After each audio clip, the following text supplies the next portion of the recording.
کا دن برکتوں اور رحمتوں کا دن ہے۔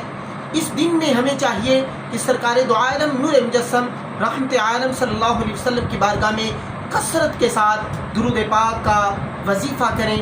اسی طرح قرآن پاک فرقان حمید کی تلاوت بھی کثرت کے ساتھ کریں اور جمعہ کی نماز بھی ادا کریں، اور اسی طرح ہو سکے تو صدقہ خیرات بھی کریں۔ اس دن کے اندر ایک گھڑی ایسی بھی آتی ہے جو بھی دعا کی جائے اللہ تبارک و تعالیٰ کی بارگاہ میں قبول ہوتی ہے۔ تو ہمیں چاہیے کہ جمعے کے دن کو ضائع نہ کریں، جمعے کے دن کثرت کے ساتھ عبادت کریں اور اللہ تبارک و تعالیٰ کی بارگاہ میں کثرت کے ساتھ دعائیں بھی کریں۔